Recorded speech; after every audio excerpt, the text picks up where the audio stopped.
നമസ്തേ. ഒരു ന്യൂനപക്ഷത്തോടാണ് ഞാൻ സംസാരിച്ചു കൊണ്ടിരിക്കുന്നത്. ആത്മീയതയും മതവും രണ്ട് വഴികളാണെന്നും അതുപോലെ തന്നെ ആത്മീയതയും ശാസ്ത്രവും ഒന്നിച്ചു പോകുന്ന ഒരു വഴിയാണെന്നും എന്നാൽ മതം ഇതിൽ നിന്ന് വിഭിന്നമാണെന്നും അറിയുന്ന ആളുകൾ, സത്യത്തിനെ അന്വേഷിച്ചുകൊണ്ടിരിക്കുന്ന ആളുകൾ മതങ്ങൾക്കപ്പുറത്തേക്ക്. പല ആളുകളും പറയുന്നത് നിങ്ങൾ കേട്ടിട്ടുണ്ടായിരിക്കും, അല്ലെങ്കിൽ നിങ്ങൾക്ക് തന്നെ അനുഭവവേദ്യമായിട്ടുണ്ടായിരിക്കും. ദുർമരണങ്ങൾ നടന്നതായിട്ടുള്ള ചില സ്ഥലങ്ങളിൽ പോകുന്ന സമയത്ത്, അല്ലെങ്കിൽ അത്തരത്തിലുള്ള മരണാനന്തര ചടങ്ങുകളിലൊക്കെ പങ്കെടുക്കാനായിട്ട് പോകുന്ന സമയത്ത്, ആ സ്ഥലങ്ങളിൽ എത്തിപ്പെടുമ്പോൾ, ആ വീടുകളിൽ എത്തിപ്പെടുമ്പോൾ, ആ ഒരു അവസ്ഥയിൽ എത്തിപ്പെടുന്ന അവസരങ്ങളിൽ വളരെയധികം എനർജി ഡ്രെയിൻ ആയതുപോലെ തോന്നുന്നതായിട്ടുള്ള അവസ്ഥ എന്ന് വെച്ച് കഴിഞ്ഞിട്ടുണ്ടെങ്കിൽ ചിലപ്പോൾ തലവേദന എടുക്കുന്നത് പോലെയുള്ള അവസ്ഥ, അല്ലെങ്കിൽ വൊമിറ്റിങ്ങിനുള്ള ഒരു ടെൻഡൻസി, അല്ലെങ്കിൽ സ്റ്റൊമക്ക് അപ്സെറ്റ് ആകുക. ഭൗതികമായിട്ടുള്ള കാര്യങ്ങളുമുണ്ട്, മാനസികമായിട്ട് വളരെയധികം ആൻസൈറ്റി അനുഭവപ്പെടുക. ആത്മീയമായിട്ട് നോക്കുകയാണെങ്കിൽ ഒരുപാട് എനർജി, സ്പിരിച്വൽ എനർജി അല്ലെങ്കിൽ ഊർജം നമ്മളിൽ നിന്ന് ചോർന്നു പോകുന്നത് പോലെ തോന്നുക, വളരെയധികം ക്ഷീണം തോന്നുക, ഇങ്ങനെയുള്ള അവസ്ഥകൾ. ഇത് പല ആളുകളും പറയുന്നത് നമ്മൾ കേട്ടിട്ടുണ്ടായിരിക്കും. ചിലപ്പോൾ നേരത്തെ പറഞ്ഞതുപോലെ നിങ്ങൾക്ക് തന്നെ അനുഭവവേദ്യമായിട്ടുണ്ടായിരിക്കും. എന്തായിരിക്കാം ഇതിന്റെ പിന്നിലുള്ള കാരണങ്ങൾ? ഇതിന്റെ പിന്നിലുള്ള ആത്മീയവും ശാസ്ത്രീയവും അതുപോലെ തന്നെ മനഃശാസ്ത്രപരവുമായിട്ടുള്ള കാര്യങ്ങൾ നമ്മൾ അന്വേഷിക്കുകയാണ്. ഏതെങ്കിലും രീതിയിലുള്ള അന്ധവിശ്വാസങ്ങളെ പ്രൊമോട്ട് ചെയ്യാനോ അല്ലെങ്കിൽ ഏതെങ്കിലും രീതിയിലുള്ള മതപരമായിട്ടുള്ള വിശ്വാസങ്ങളെ പ്രൊമോട്ട് ചെയ്യാനോ ഒന്നുമല്ല ഇവിടെ സംസാരിക്കുന്നത്. കാരണം യാതൊരു മതങ്ങളുടെയും പിന്തുണയില്ലാതെ നമ്മൾ സ്വന്തമായിട്ടുള്ള വഴിയിൽ സത്യാന്വേഷണം നടത്തുന്ന സമയത്ത് അത് ആത്മീയതയായിട്ട് മാറുകയാണ്. ഏതെങ്കിലും ഒരു മതത്തിനെയോ ഒരു വ്യക്തിയോ പിന്തുടരുന്ന സമയത്ത് അത് ആത്മീയതയുടെ വിപരീതവുമായിട്ട് മാറുകയാണ് എന്നുള്ളതാണ് നമ്മൾ മനസ്സിലാക്കിയിട്ടുള്ളത്. അപ്പൊ നവയുഗത്തിന്റെ ആത്മീയത എന്ന് പറയുന്നത് ശാസ്ത്രത്തിനെയും കൂടെ കൂട്ടുപിടിച്ചു പോകുന്നത് കൊണ്ട് നമ്മൾ സ്പിരിച്വൽ ആയിട്ടുള്ള കാര്യങ്ങൾ എന്തൊക്കെയാണ്, ആ സ്പിരിച്വൽ ആയിട്ടുള്ള കാര്യങ്ങൾ എന്ന് പറയുമ്പം ആ ഭാഗത്ത് ഉൾക്കൊള്ളുന്നതായിട്ടുള്ള കാര്യങ്ങൾ ശാസ്ത്രീയമായിട്ട് തെളിയിച്ചതല്ല. എന്നാൽ ശാസ്ത്രീയമായിട്ടുള്ള കാര്യങ്ങൾ എന്തൊക്കെ, മനഃശാസ്ത്രപരമായിട്ടുള്ള കാര്യങ്ങൾ എന്തൊക്കെ, ഇതും കൂടി നമ്മൾ ഇതിന്റെ കൂടെ അന്വേഷിക്കുന്നുണ്ട് എന്നുള്ളതാണ്. ആദ്യമായി നമുക്ക് ആത്മീയമായിട്ടുള്ള കാരണങ്ങൾ എന്താണ് എന്ന് നോക്കാം. ഒരു ദുർമരണം നടക്കുന്ന സമയത്ത് യഥാർത്ഥത്തിൽ അവിടെ എന്താണ് സംഭവിക്കുന്നത് എന്നുള്ളത് ആത്മീയതയെക്കുറിച്ച് അന്വേഷിക്കുന്ന ആളുകൾ, എസ്പെഷ്യലി നമ്മുടെ വീഡിയോകളൊക്കെ കാണുന്ന ആളുകൾ, തീർച്ചയായിട്ടും അതിനെക്കുറിച്ച് ചിന്തിക്കുന്ന ആളുകളാണ് ഈ ഒരു ന്യൂനപക്ഷം എന്ന് പറയുന്നത്.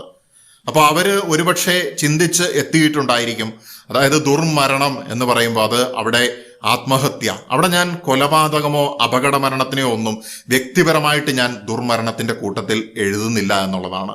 എസ്പെഷ്യലി അതൊരു ആത്മഹത്യ ചെയ്യുന്ന സമയത്ത്, സൂയിസൈഡ് ചെയ്യുന്ന സമയത്താണ് അതിനെ ഞാൻ ദുർമരണം എന്ന് പറയാനായിട്ട് ആഗ്രഹിക്കുന്നത്. സ്വന്തം ജീവൻ വെടിയുന്നതായിട്ടുള്ള അവസ്ഥ, അത് സ്വയം ഒരു ദയാവധം ചോദിച്ചു വാങ്ങുകയാണെങ്കിൽ പോലും അതിനെ ഞാൻ ദുർമരണം എന്ന് പറയും. നമുക്ക് ഓടാൻ കഴിയുന്നില്ലെങ്കിൽ നടക്കുക, നടക്കാൻ കഴിയുന്നില്ലെങ്കിൽ ഇഴയുക, ഇനി ഇഴയാനും കഴിയുന്നില്ലെങ്കിൽ നമ്മൾ അവസാന ജീവന്റെ തുടിപ്പ് സ്വാഭാവികമായിട്ട് പ്രകൃതി അല്ലെങ്കിൽ പ്രപഞ്ചം അല്ലെങ്കിൽ സൃഷ്ടാവ് എപ്പോഴാണോ എടുക്കുന്നത് ആ സമയം വരെ പിടിച്ചു നിൽക്കുക എന്നുള്ളത് നമ്മുടെ കർമ്മ പൂർത്തീകരണത്തിന് അത്യന്താപേക്ഷിതമാണ്. എത്രമാത്രം വേദനയുണ്ടെങ്കിലും എന്തൊക്കെ കാരണങ്ങളുണ്ടെങ്കിലും ആരും നോക്കാനില്ലെങ്കിൽ പോലും. അപ്പോൾ അങ്ങനെയുള്ളൊരു സാഹചര്യത്തിൽ നമ്മുടെ ഓരോ സോൾ, ഓരോ ആത്മാക്കളും ഇവിടെ വന്നിരിക്കുന്നത് അവരുടെ കർമ്മ പൂർത്തീകരണത്തിന് വേണ്ടിയിട്ടാണ്. ഭൗതികമായിട്ടുള്ള ശരീരം സ്വീകരിച്ചുകൊണ്ട് അവർ കർമ്മത്തിലൂടെ മുന്നോട്ട് പോവുകയാണ്.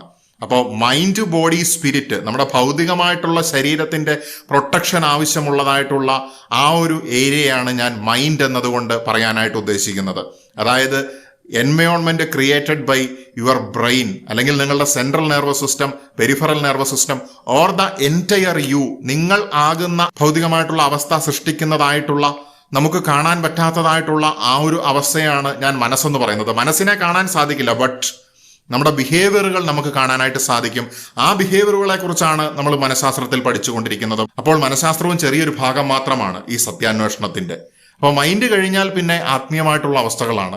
പക്ഷെ നമ്മൾക്ക് ഈ ആത്മീയമായിട്ടുള്ള കർമ്മം ഈ ഭൗതിക ജന്മം എടുത്ത സ്ഥിതിക്ക് ഇവിടെ പൂർത്തീകരിക്കാനായിട്ട് നമുക്ക് ഭൗതികമായിട്ടുള്ള ശരീരത്തിന്റെ ആരോഗ്യകരമായിട്ടുള്ള നിലനിൽപ്പും അതുപോലെ തന്നെ ഈ പറയുന്ന മനസ്സിന്റെ ആരോഗ്യകരമായിട്ടുള്ള നിലനിൽപ്പും നമുക്ക് അത്യന്താപേക്ഷിതമാണ്.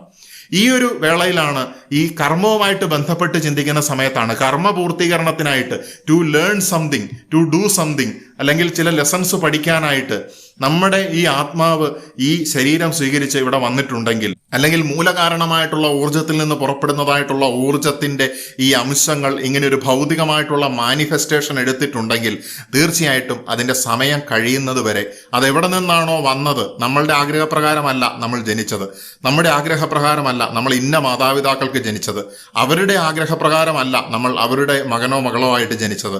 അപ്പൊ അങ്ങനെയുള്ള സാഹചര്യത്തിൽ അത് നമ്മളിൽ നിന്ന് ഔട്ട് ഓഫ് കൺട്രോൾ ആയിട്ടുള്ള ഒരു കാര്യമാണ്. അപ്പോൾ ആ ഒരു തെരഞ്ഞെടുപ്പ് അത് പ്രകൃതിയാൽ നമുക്ക് ലഭിക്കുന്നതായിട്ടുള്ള ഒരു സംഗതി, അത് അവസാനിപ്പിക്കുവാനും ഈ പറയുന്ന അൺനോൺ ആയിട്ടുള്ള ഫോഴ്സുകൾക്ക് മാത്രമേ അധികാരമുള്ളൂ എന്നുള്ളതാണ്. അപ്പൊ ആ സമയം വരെ നമുക്ക് ഇഴയാൻ കഴിയുന്നില്ലെങ്കിലും നമ്മൾ പിടിച്ചു നിൽക്കുക എന്നുള്ളതാണ്. അപ്പൊ ഈ കർമ്മം പൂർത്തീകരിക്കാതെ ഒരു ആത്മാവ് ശരീരത്തിൽ നിന്ന് പുറത്തു കടക്കുമ്പോൾ ഒരു മനുഷ്യന്റെ ആയുസ്സിൽ അല്ലെങ്കിൽ ഒരു മനുഷ്യന്റെ ജീവിതത്തിൽ അയാൾ ചെയ്യുന്നതായിട്ടുള്ള ഏറ്റവും വലിയൊരു മണ്ടത്തരം എന്താണ് എന്ന് ചോദിച്ചു കഴിഞ്ഞാൽ അത് സൂയിസൈഡ് ആയിരിക്കുമെന്നാണ് പറയാനായിട്ട് സാധിക്കുന്നത്.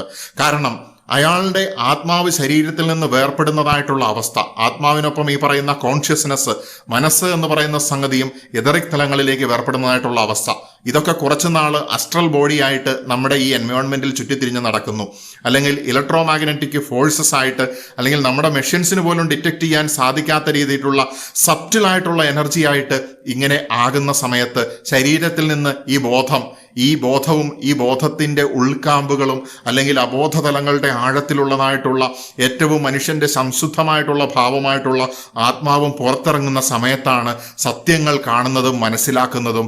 ഞാൻ എത്രമാത്രം മണ്ടത്തരമായിരുന്നു ഞാൻ ചെയ്തത്, എൻ്റെ ഭൗതിക ശരീരം ഞാൻ ഉപേക്ഷിച്ചു പോന്നു, എൻ്റെ കർമ്മ പൂർത്തീകരണം ഇനിയും ബാക്കിയായിട്ട് കിടക്കുകയാണ്, ഇനി എൻ്റെ ഭൗതിക ശരീരത്തിലേക്ക് എനിക്ക് തിരിച്ചു പോകാനായിട്ട് സാധിക്കുന്നില്ല, എനിക്കിനി എന്ത് സംഭവിക്കും, ഞാൻ നരകത്തിലേക്കോ സ്വർഗത്തിലേക്കോ അതോ ഇതിലെ അലഞ്ഞു തിരിഞ്ഞു നടക്കുമോ, അതോ ഞാൻ പുനർജന്മത്തിലേക്ക് പോകുമോ, അങ്ങനെയാണെങ്കിൽ എനിക്ക് മുൻപ് കിട്ടിയ മനുഷ്യജന്മത്തിനേക്കാളും പുറകോട്ടുള്ള ഒരു ജന്മത്തിലേക്കാണോ ഞാൻ വീണ്ടും തിരിച്ചു പോകുന്നത്? കാരണം മരണശേഷം നമ്മുടെ ഭൗതികമായിട്ടുള്ള കണ്ണിന്റെ കാഴ്ച അവിടെ ഇല്ല.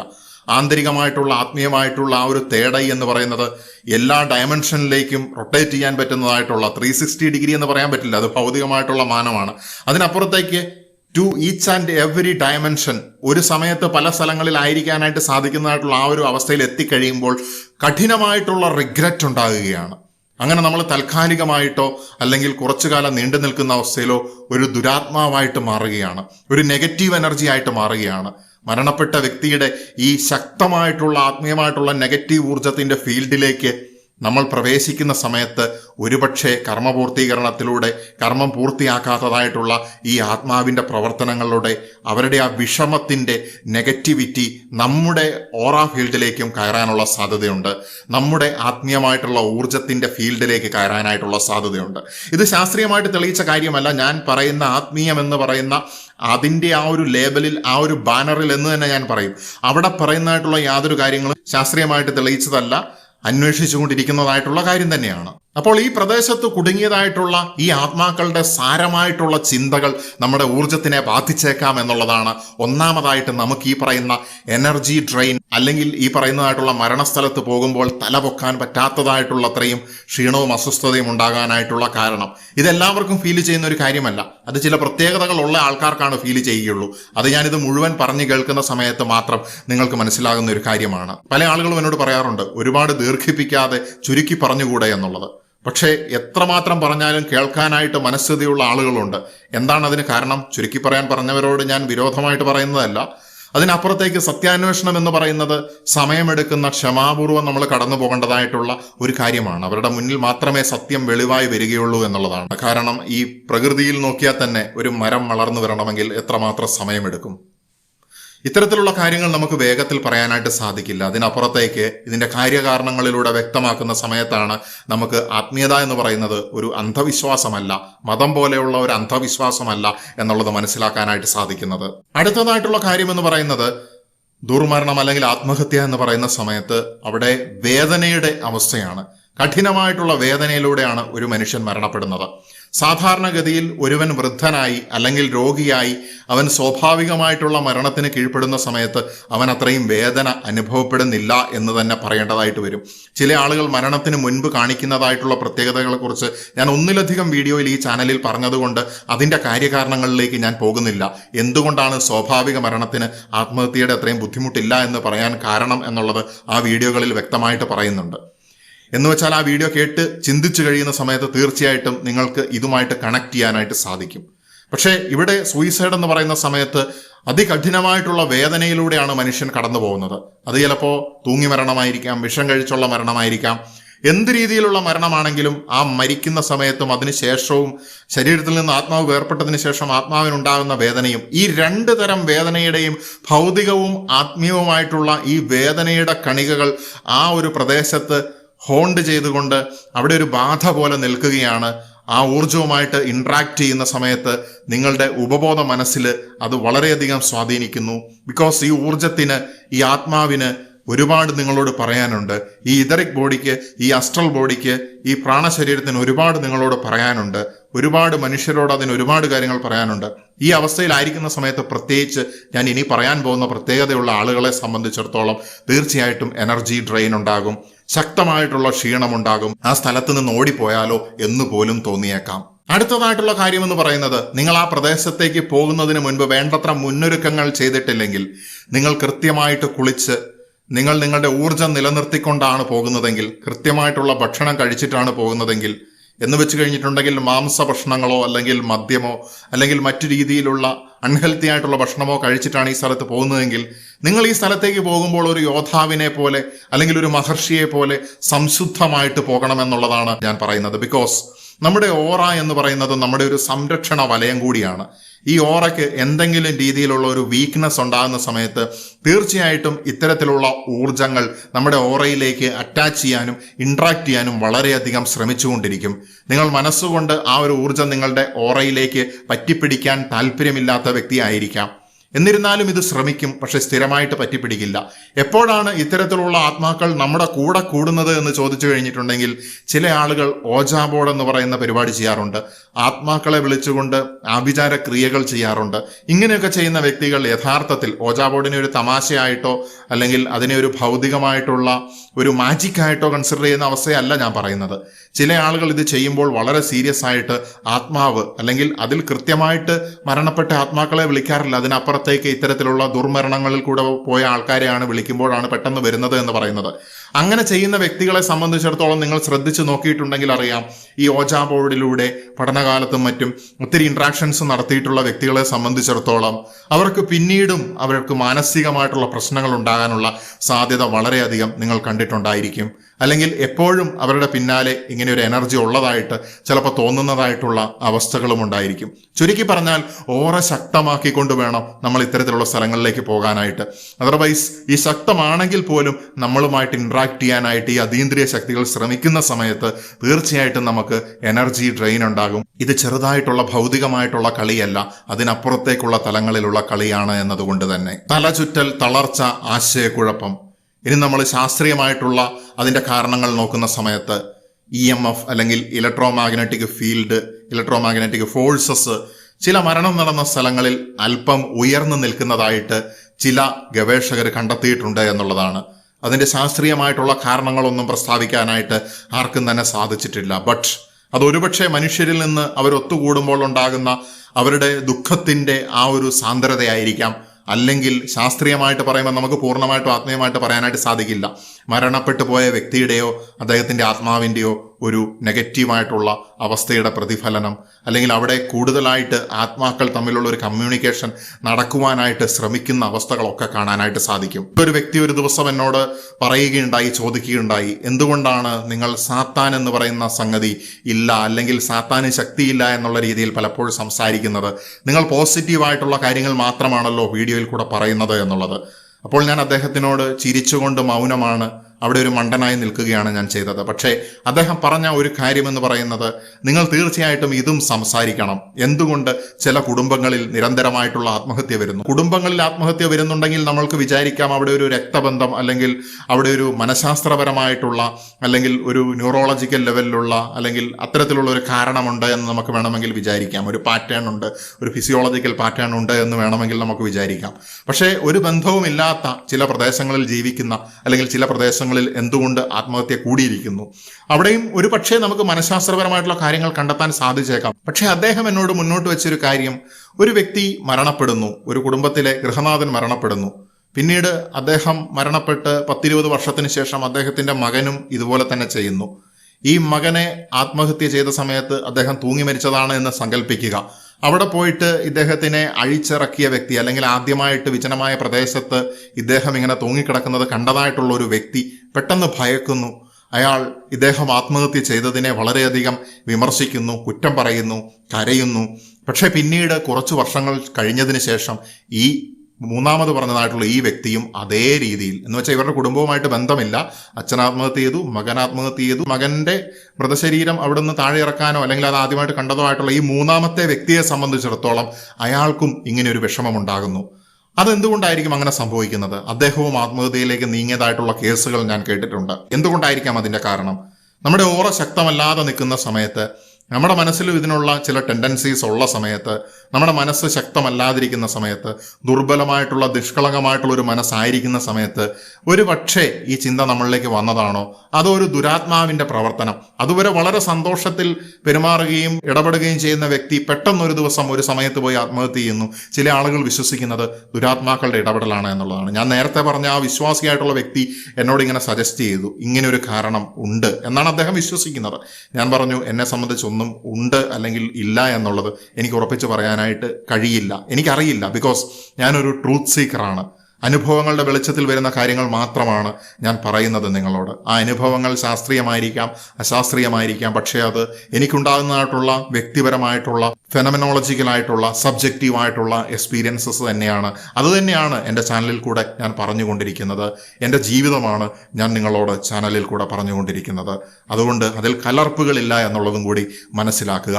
എൻ്റെ വീക്ഷണങ്ങൾ പറയുന്ന സമയത്തും എനിക്ക് ഒരു നിലപാടുണ്ട്, അതിനനുസരിച്ച് മാത്രമാണ് ഞാൻ സംസാരിക്കുന്നത് എന്നുകൂടി ഇവിടെ കൂട്ടിച്ചേർക്കുവാനായിട്ട് ഈ ഒരു സ്വാഭാവികമായിട്ടുള്ള സംസാരത്തിൽ എനിക്ക് തോന്നുകയാണ്. ഈ ഒരു ചിന്ത ഞാൻ മുന്നോട്ട് വെച്ചു എന്നേ ഉള്ളൂ. ഈ ഒരു വേളയിൽ ഞാൻ ഒരു സമയത്ത് വീട്ടിൽ പറയുകയുണ്ടായി, എനിക്കൊരു മരണത്തിന്റെ ഗന്ധം ലഭിക്കുന്നുവെന്ന്. തീർച്ചയായിട്ടും എനിക്കൊരു മരിച്ച വീട്ടിൽ പോകുമ്പോഴുള്ള ഗന്ധം എനിക്ക് ലഭിച്ചു എന്നുള്ളതാണ്. അതിനുശേഷം ഞങ്ങളുടെ കുടുംബത്തിന് വളരെ അടുപ്പമുണ്ടായിരുന്ന ഒരു വ്യക്തി ഈ ഒരു വിധത്തിൽ മരണപ്പെടുകയാണ്. അപ്പോൾ ഈ ഗന്ധം എന്ന് പറയുന്നത് എൻ്റെ അബോധ തലങ്ങളിൽ എവിടെയോ, നിങ്ങളും ഒരുപാട് മരിച്ച വീട്ടുകളിൽ പോയിട്ടുണ്ടല്ലോ, അവിടെ നിന്ന്, അത് ഏത് മതത്തിന്റെ വീട്ടിലാണെങ്കിലും അവിടെ നിന്നുണ്ടാകുന്നതായിട്ടുള്ള ഗന്ധം, അവിടുത്തെ ആ ഒരു അവസ്ഥ, അവിടുത്തെ ആ ഒരു വാതകങ്ങൾ, അവിടുത്തെ ശബ്ദങ്ങൾ, അവിടുത്തെ ദുഃഖകരമായിട്ടുള്ള അവസ്ഥകൾ, ഇതൊക്കെയും നമുക്ക് ഈ പറഞ്ഞതായിട്ടുള്ള നെഗറ്റീവായിട്ടുള്ള അവസ്ഥകളിലേക്ക് നമ്മളെ കൊണ്ടുപോകാൻ കാരണമാകാം. ഞാൻ പറയുന്ന ഒരുപാട് കാര്യങ്ങളും നിങ്ങൾക്ക് ഉപബോധ മനസ്സിന്റെ പ്രവർത്തനം എന്നുള്ള അവസ്ഥയിൽ വ്യാഖ്യാനിക്കാനും സാധിക്കും. അതിൻ്റെയും പിടിയിൽ കിട്ടാത്ത അവസ്ഥകളെയാണ് നമുക്ക് ആത്മീയമായിട്ടുള്ള തലത്തിലേക്കും മെറ്റഫിസിക്സിന്റെ തലത്തിലേക്കും കൊണ്ടുപോയിട്ട് ചിന്തിക്കാനും പറയാനായിട്ടും സാധിക്കുന്നത്.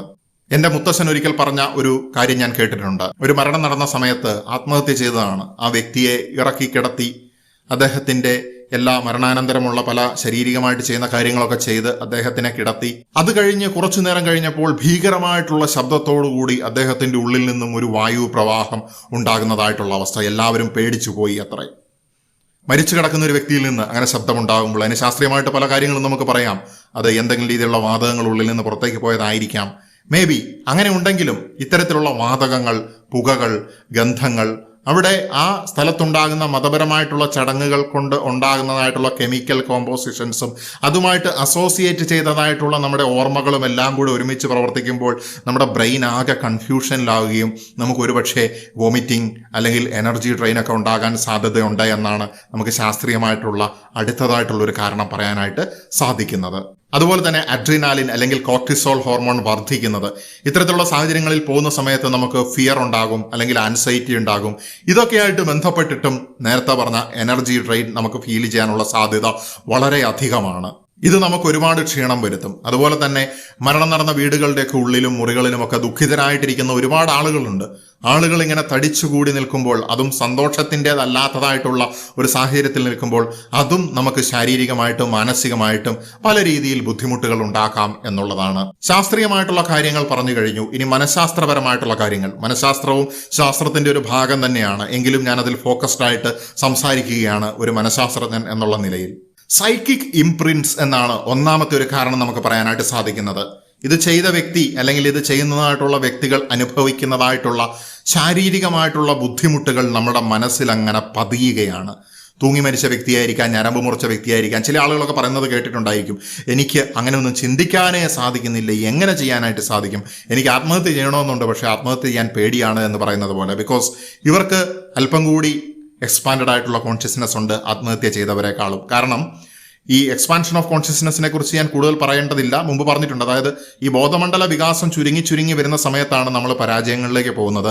അത് വർദ്ധിക്കുന്നതിനനുസരിച്ച് നമ്മൾ കൂടുതൽ ശക്തരായിട്ട് മാറുകയുമാണ്. അപ്പം സൈക്കിക് ഇംപ്രിൻസ് നമ്മുടെ മനസ്സിൽ കിടക്കുമ്പോൾ അത് നമ്മളിൽ നെഗറ്റീവായിട്ടുള്ള ഊർജ്ജം, അല്ലെങ്കിൽ നമുക്ക് എനർജി ഡ്രെയിൻ പോലെ നമ്മൾക്ക് ക്ഷീണമൊക്കെ ഉണ്ടാകാൻ കാരണമാകാം. അടുത്തതായിട്ടുള്ളത് പ്ലാസിബോ എഫക്റ്റ് തന്നെയാണ്. അതായത് നമ്മൾ എന്തെങ്കിലും കാര്യം നടക്കുമെന്ന് വിചാരിച്ചാൽ അത് നടക്കും. മരണസ്ഥലത്ത് പോയാൽ ഇങ്ങനെയാണ്, നെഗറ്റീവ് എനർജി ആണ്, അവിടെ പോയാൽ കുളിക്കാതെ വീട്ടിൽ കയറാനായിട്ട് പറ്റില്ല, അല്ലെങ്കിൽ എൻ്റെ ഊർജം എനിക്കിനി ബുദ്ധിമുട്ടുകൾ ഉണ്ടാകും എന്നുള്ള വിശ്വാസം എപ്പോഴെങ്കിലും മനസ്സിൽ കയറി പറ്റിയതായിരിക്കും. ഈ വിശ്വാസവുമായിട്ട് പോകുന്ന സമയത്ത് ആ വിശ്വാസം തന്നെ നമ്മൾക്ക് ഭവിക്കാനുള്ള സാധ്യതയും വളരെ അധികമാണ്. ഇതുപോലെ പോസിറ്റീവായിട്ടുള്ള വിശ്വാസങ്ങളും നമുക്ക് ഭവിക്കുമെന്നുള്ളതാണ് പ്ലാസിബോ എഫക്റ്റ് പറയുന്നത്. അവിടെയാണ് നമുക്ക് ആത്മീയമായിട്ടുള്ള രോഗശാന്തിയും ഒക്കെ സാധ്യമാകുന്നത്. ശുദ്ധമായിട്ടുള്ള മതപരമായിട്ടുള്ള ആത്മീയ തട്ടിപ്പ് കേന്ദ്രങ്ങളെന്ന് പറയാൻ സാധിക്കില്ല. കാരണം ആത്മീയത എന്ന വാക്ക് വന്നാൽ തന്നെ അത് തട്ടിപ്പിനായിട്ട് ആ വാക്ക് ഉപയോഗിച്ചാലും അത് ആത്മീയതയാകുന്നില്ല എന്നുള്ളതാണ്. മതപരമായിട്ടുള്ള തട്ടിപ്പ് കേന്ദ്രങ്ങളിലൊക്കെ പോകുന്ന സമയത്ത് അവിടെ പ്രത്യേകിച്ച് അത്ഭുതമൊന്നും നടക്കുന്നുണ്ടാവില്ല. പക്ഷെ ചില ആളുകൾക്ക് രോഗശാന്തി ഉണ്ടാകാൻ കാരണം ഈ പറയുന്ന പ്ലാസിബോ എഫക്റ്റ് ആണ്. പ്ലാസിബോ എഫക്റ്റിനെ നമുക്ക് നല്ലതിനും ചീത്തയ്ക്കും വേണ്ടി വിനിയോഗിക്കാനായിട്ട് സാധിക്കുമെന്നുള്ളതാണ്. അടുത്തതായിട്ടുള്ളത്, നമ്മൾ മരണസ്ഥലങ്ങളിൽ പോകുമ്പോൾ ചില ആളുകൾ പബ്ലിക് പ്ലേസുകളിൽ പോകുമ്പോൾ തന്നെ ഹൈപ്പർ അവെയർ ആണ്. അവിടുത്തെ എല്ലാ കാര്യങ്ങളെക്കുറിച്ചും അമിതമായിട്ട് ബോധമണ്ഡലം ഇങ്ങനെ പരന്ന് കിടക്കുകയാണ്, അവയർനെസ് ഇങ്ങനെ പരന്ന് കിടക്കുകയാണ്.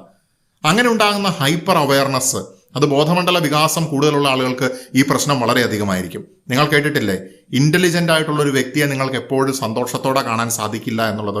കുറച്ച് ബുദ്ധി കുറവാണെങ്കിൽ നല്ല സന്തോഷമായിരിക്കും എന്നൊക്കെ പറയുന്നത് നമ്മൾ കേട്ടിട്ടുണ്ട്. ഈ ബുദ്ധി എന്നുള്ളതല്ല ഇവിടെ യഥാർത്ഥത്തിൽ, ബോധമണ്ഡല വികാസമാണ്. ബോധമണ്ഡല വികാസം പ്രാപിക്കുന്ന അവസ്ഥകളിൽ നമ്മൾ ഹൈപ്പർ അവെയർ ആയിരിക്കും എന്നുള്ളതാണ്. അപ്പോൾ നമുക്ക് ആ സ്ഥലങ്ങൾ സുരക്ഷിതമല്ല എന്നൊക്കെ ചിലപ്പോൾ തോന്നിയേക്കാം. അങ്ങനെ തോന്നുന്ന സമയത്ത് നമ്മൾക്ക് എത്രയും പെട്ടെന്ന് അവിടെ നിന്ന് പോകണമെന്നുള്ള തോന്നലായിരിക്കും, അഥവാ ഫ്ലൈറ്റ് റെസ്പോൺസ് ആയിരിക്കും ഉണ്ടാകുന്നത്. അല്ലെങ്കിൽ പോകാനായിട്ട് സാധിക്കുന്നില്ലെങ്കിൽ ഇനിയും ഇവിടെ പിടിച്ചു നിൽക്കണമെന്നുള്ള ഒരു തോന്നലായിരിക്കും. അവിടെ ഒരു ഫൈറ്റ് റെസ്പോൺസ് ആയിരിക്കും ഉണ്ടാകുന്നത്. ഇങ്ങനെ ഫൈറ്റ് ഓർ ഫ്ലൈറ്റ് റെസ്പോൺസ് ഉണ്ടാകുന്ന സമയത്ത്, ഇത് രണ്ടും ഈ ഹൈപ്പർ അവയർനെസ് കാരണം ഉണ്ടാകുന്ന സമയത്ത് നമുക്ക് തീർച്ചയായിട്ടും അപ്പോഴും നമുക്ക് ഈ പറയുന്ന അഡ്രിനാലിൻ, കോർട്ടിസോൾ അല്ലെങ്കിൽ സ്ട്രെസ് ഹോർമോണുകളുടെ വർധനവും ആൻസൈറ്റി വർദ്ധിക്കുന്നതും ഒക്കെ കാണാനായിട്ട് സാധിക്കുമെന്നുള്ളതാണ്. അവസാനമായിട്ടുള്ളത്, ചിലരിൽ എമ്പതി വളരെ അധികമായിരിക്കും.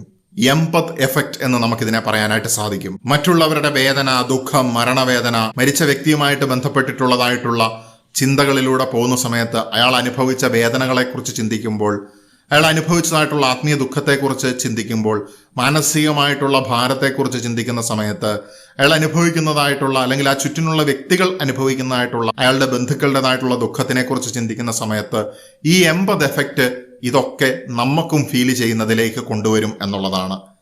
എന്നെ സംബന്ധിച്ചിടത്തോളം എനിക്കുണ്ടായ ഒരു പ്രധാനപ്പെട്ട അനുഭവം എന്ന് പറയുന്നത്, ഏതാനും മാസങ്ങൾക്ക് മുൻപ് ഒരു ആത്മഹത്യ ചെയ്തതായിട്ടുള്ള, തൂങ്ങി മരിച്ചതായിട്ടുള്ള ഒരു വ്യക്തിയുടെ മരണാനന്തര ചടങ്ങുകളിൽ പങ്കെടുക്കുവാനായിട്ട് പോയ സമയത്ത് അവിടെ ഞാൻ ഒരുപാട് നേരം നിൽക്കുകയുണ്ടായി. അതിനുശേഷം എനിക്ക് വീട്ടിലേക്ക് വന്നപ്പോൾ എൻ്റെ കഴുത്തിൻ്റെ ഇരുഭാഗങ്ങളിലും അതിശക്തമായിട്ടുള്ള വേദന. ഞാൻ വിചാരിച്ചു, എന്താണിത്, ഈ ആത്മാവിന് എന്താണ് എന്നോട് പറയാനായിട്ടുള്ളത്? എനിക്ക് മനസ്സിലായി, ഈ ആത്മാവിന് ആ കഴുത്തിൽ കയറ് മുറുകുമ്പോഴുള്ള വേദനയെക്കുറിച്ചാണ് പറയാനായിട്ടുണ്ടായിരുന്നത്. അല്ലെങ്കിൽ എൻ്റെ എമ്പതറ്റിക് ആയിട്ടുള്ള മനസ്സ് അതിനെയാണ് ഗ്രാസ്പ് ചെയ്തത്. എനിക്കൊരു സൈക്കോസൊമാറ്റിക് എമ്പതിയായിട്ട് അത് എനിക്ക് ഫീൽ ചെയ്ത് തന്നത്. അപ്പോൾ ഇവിടെ ഞാൻ ആത്മാവിന് എന്താണ് പറയാനുള്ളതെന്ന് പറയാൻ കാരണം, പല മരണങ്ങൾ നടക്കുന്ന സമയത്തും ദുർമരണങ്ങൾ നടക്കുന്ന സമയത്തും ഇഫ് യു ആർ ആൻ എംപത്, നിങ്ങളൊരു എമ്പതി വളരെയധികം വർദ്ധിച്ച ഒരു വ്യക്തിയാണെങ്കിൽ, if you have A higher level of consciousness, നിങ്ങൾക്ക് ബോധമണ്ഡല വികാസം അതിൻ്റെ പാതയിലോ അല്ലെങ്കിൽ ആ വികാസമോ സംഭവിച്ചിട്ടുണ്ടെങ്കിൽ, എന്നാൽ നിങ്ങൾ പൂർണ്ണമായിട്ടുള്ള ജ്ഞാനോദയത്തിലേക്ക് എത്തിയിട്ടുണ്ടെങ്കിൽ, യേശുക്രിസ്തു പറഞ്ഞതുപോലെ നിങ്ങൾ പറയും, മരിച്ചവർ സംസ്കരിക്കട്ടെ. ബിക്കോസ് അത്തരത്തിലുള്ള വ്യക്തികൾക്ക് ഇതൊരു സംഭവമേ അല്ല. എന്നാൽ നമ്മളെപ്പോലുള്ള സത്യാന്വേഷികൾ ആ പാതയിലൂടെ നടന്നു പോകുന്ന സമയത്ത് നമുക്ക് തീർച്ചയായിട്ടും ഇത്തരത്തിലുള്ള എംപത്ത് എഫക്റ്റുകളൊക്കെ ഫീൽ ചെയ്യാനുള്ള സാധ്യത വളരെയധികമാണ്.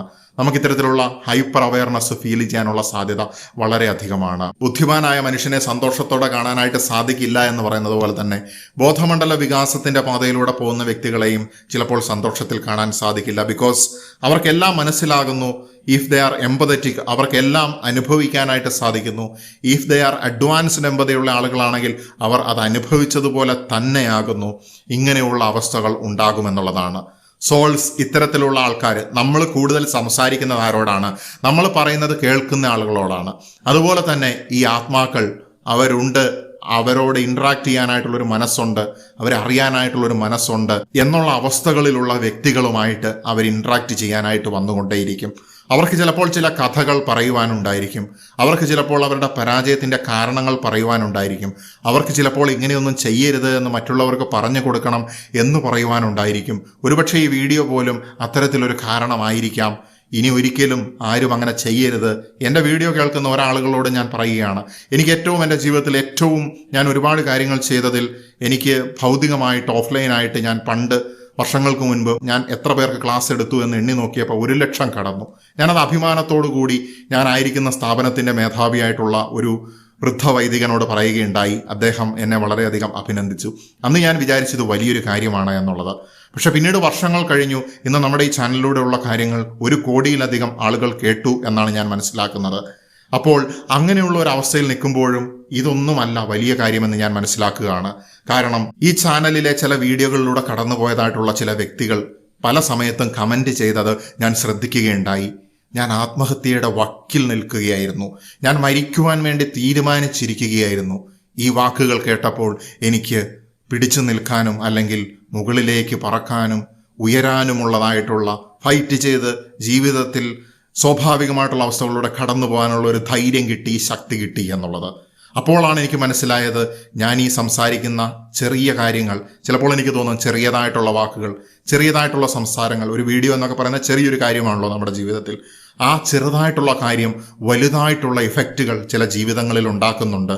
അപ്പോൾ എനിക്ക് മനസ്സിലായി, ഇതാണ് ഈ ലോകത്തിൽ ഇതുവരെയുള്ള ജീവിതത്തിൽ നേടാനായിട്ടുള്ള ഏറ്റവും വലിയ കാര്യം എന്നത്. ഒരു വ്യക്തി നമ്മുടെ മുന്നിൽ വരികയും നമ്മളോട് സംസാരിച്ചാലും ഇല്ലെങ്കിൽ നമ്മുടെ വീഡിയോ കേട്ടിട്ടാണെങ്കിൽ പോലും ആത്മഹത്യയിൽ നിന്നും മാറി അയാൾ ഇന്നും ജീവിച്ചിരിപ്പുണ്ടെങ്കിൽ ഒരു ദിവസവും കൂടി അയാളുടെ ആത്മാവിന് അയാളുടെ കർമ്മം പൂർത്തീകരിക്കാനായിട്ട്, അയാളുടെ ഭൗതിക ശരീരത്തിന് ഇവിടെ നിൽക്കാനായിട്ടുള്ള അവസരം ഉണ്ടാകുവാനായിട്ട് എന്നിലൂടെ പ്രാപഞ്ചിക ഊർജം പ്രവർത്തിച്ചിട്ടുണ്ടെങ്കിൽ അതാണ് ഏറ്റവും വലിയ ബഹുമതി, ഏറ്റവും വലിയ അവാർഡ്. തീർച്ചയായിട്ടും എനിക്കറിയാം, ഈ വീഡിയോ കേൾക്കുന്ന ആളുകൾ ഇത്തരത്തിലുള്ള ചിന്തകളുള്ള ആളുകളിലേക്കും കൂടി ഈ കാര്യങ്ങൾ നിങ്ങൾ കൺവേ ചെയ്യുകയാണെങ്കിൽ തീർച്ചയായിട്ടും ദേ വിൽ റീതിങ്ക്. മരണം എന്ന് പറയുന്നത് ഇറ്റ് ഈസ് ഫ്ലൈറ്റ് ആണ്. ആ ഫ്ലൈറ്റ് എന്ന് പറയുന്നത്, പേടിച്ചുള്ള ഓട്ടം എന്ന് പറയുന്നത് വിജയത്തിലേക്ക് ആയിരിക്കുകയില്ല. അതാണ് യഥാർത്ഥത്തിലുള്ള ദുർമരണം. എന്നാൽ ജീവിതത്തിൽ ഫൈറ്റ് ചെയ്ത് നിൽക്കുകയാണെങ്കിൽ, എത്ര കഠിനമായിട്ടുള്ള വേദനയുണ്ടെങ്കിലും, ഞാൻ അറിയുന്ന ഒത്തിരി വ്യക്തികളുണ്ട്, രക്തം ഛർദ്ദിച്ചിട്ടും അല്ലെങ്കിൽ ശ്വാസമെടുക്കാൻ പറ്റാതെ പൊളഞ്ഞിട്ടും അവര് ആത്മഹത്യനെക്കുറിച്ചോ മരണത്തിനെക്കുറിച്ചോ ഒരു വാക്കുപോലും പറയാതെ ജീവിതത്തിൽ അവസാന സെക്കൻഡുകളിൽ പോലും പൊരുതി നിന്നതായിട്ടുള്ള വ്യക്തികളുണ്ട് എന്നുള്ളതാണ്. ഇപ്പോൾ ഞാനൊരു പിതാവിനെ ഓർക്കുകയാണ്. അദ്ദേഹം എപ്പോഴും ഒരു മരണ വീട്ടിൽ പോയിട്ടുണ്ടെങ്കിൽ കുളിച്ചിട്ട് മാത്രമേ അദ്ദേഹം വീട്ടിലേക്ക് പ്രവേശിക്കുകയുള്ളൂ. അത് അദ്ദേഹം ഇത്തരത്തിലുള്ള ഓറയെ കുറിച്ചൊന്നും വലുതായിട്ട് സംസാരിക്കുന്ന ആളല്ല, ബട്ട് ഹി നോ. ചില ആളുകളുണ്ട് അധികം സംസാരിക്കില്ല, ദേ നോ എവരിത്തിങ്. പക്ഷെ എൻ്റെ ഗ്രാൻഡ് ഫാദർ ഇതിനെക്കുറിച്ച് ഒരുപാട് സംസാരിക്കുമെന്ന് ഞാൻ മുമ്പ് നിങ്ങളോട് പറഞ്ഞിട്ടുണ്ട്. എന്നെ സ്ഥിരമായിട്ട് പണ്ട് മുതൽ കേൾക്കുന്ന ആളുകൾക്ക്, ഒരുമിച്ച് സത്യാന്വേഷണം നടത്തുന്നവർക്ക് അറിയാവുന്ന ഒരു കാര്യമാണ്. അപ്പോൾ ഞാൻ മനസ്സിലാക്കുകയാണ്, നമുക്ക് കുളിച്ചും നമുക്ക് ധ്യാനം ചെയ്തുകൊണ്ടും മരണസ്ഥലത്ത് പോയി കഴിഞ്ഞിട്ടുണ്ടെങ്കിൽ നമ്മൾ അല്പം നഗ്നപാദത്തോടുകൂടി നല്ല മണ്ണിലൂടെ നടന്നുകൊണ്ടും ഒരു മരത്തിനെ പോയി കെട്ടിപ്പിടിച്ചുകൊണ്ടും പ്രകൃതിയിൽ ചെടികളോടും പൂക്കളോടും ഇലകളോടും ചിത്രശലഭങ്ങളോടും സംവദിച്ചുകൊണ്ടും കുട്ടികളെപ്പോഴും സന്തോഷമായിട്ടിരിക്കുന്നത് കണ്ടിട്ടില്ലേ? ഒരു ചിത്രശലഭം അവരെ സന്തോഷിപ്പിക്കുന്നു, ഒരു പൂച്ചയോ ഒരു നായയോ കാണുമ്പോൾ അവർ സന്തോഷിക്കുന്നു. ഇത്തരത്തിലുള്ള കുഞ്ഞു കുഞ്ഞു കാര്യങ്ങളുടെ ഊർജം എടുക്കാൻ അവർക്കറിയാം. നമ്മൾ വളർന്ന് വലിയ മതിൽക്കെട്ടുകൾ നമ്മുടെ മനസ്സിൽ സ്ഥാപിച്ചതുകൊണ്ട് ഈ ഊർജം സ്വീകരിക്കാൻ നമുക്കറിയില്ല. അപ്പോൾ ഒരു കുളി മതി, ഒരു ധ്യാനം മതി.